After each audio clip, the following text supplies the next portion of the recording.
আর মাত্র কয়েক ঘন্টা। তারপরেই ফুটবল বিশ্বকাপে বিশ্বমঞ্চ কাঁপাতে মাঠে নামছে হেক্সা মিশনের টিম ব্রাজিল। আর এই উন্মাদনার মাঝেই ফুটবল প্রেমী ভক্তদের এক দারুণ ও আনন্দ ঘেরা সারপ্রাইজ দিলেন চিত্রনায়িকা শবনম বুবলি। ঢালিউড কুইন অপু বিশ্বাস যে মনে প্রাণে সেলেসাও বা ব্রাজিল ভক্ত তা সবারই জানা, কিন্তু বুবলি কোন দল সাপোর্ট করেন তা এতকাল অজানাই ছিল দেশবাসীর। অবশেষে সেই রহস্যের পর্দা বুবলি নিজেই উন্মোচন করলেন। কিছুক্ষণ আগেই সামাজিক যোগাযোগ মাধ্যমে এক বিস্ফোরক স্ট্যাটাস দিয়ে বুবলি লিখেছেন, জিতলেও ব্রাজিল, হারলেও ব্রাজিল। আহা, সেই ছোটবেলার ইমোশন।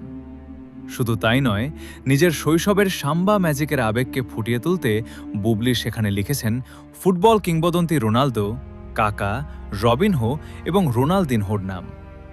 এই তারকাদের নাম উল্লেখ করেই বুবলি স্পষ্ট করে দিলেন তিনি স্রেফ সাময়িক ট্রেন্ডে নয়, বরং ছোটবেলা থেকেই হলুদ সবুজ জার্সির অন্ধ ভক্ত। নেটপাড়ার অনেকেই রসিকতা করে বলছেন, ব্যক্তিগত জীবনে কিংবা ঢালিউডের সিংহাসন নিয়ে অপু বিশ্বাসের সঙ্গে সারা বছরই বুবলির এক অদৃশ্য প্রতিযোগিতা বা দ্বৈরথ চলমান থাকে। পর্দার লড়াই কিংবা শাকিব খানকে ঘিরে সম্পর্কের টানাটানিতে কেউ কাউকে ছাড় দিতে নারাজ, তবে ফুটবলের সবুজ গালিচায় এসে দুই রানীর পছন্দ কিন্তু একদম এক। ফুটবলীয় সমর্থনে দুজনেই লড়ছেন সেলেসাউদের পক্ষে।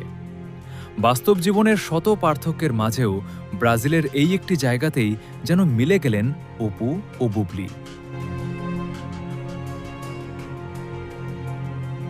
ব্যক্তিগত জীবনের বৈরিতা ভুলে ফুটবলীয় উন্মাদনায় অপু ও বুবলির এই একই সমান্তরালে আসাকে আপনি কিভাবে দেখছেন? ব্রাজিলের এই প্রথম ম্যাচ নিয়ে আপনার মন্তব্য কি? জানিয়ে দিন কমেন্ট বক্সে।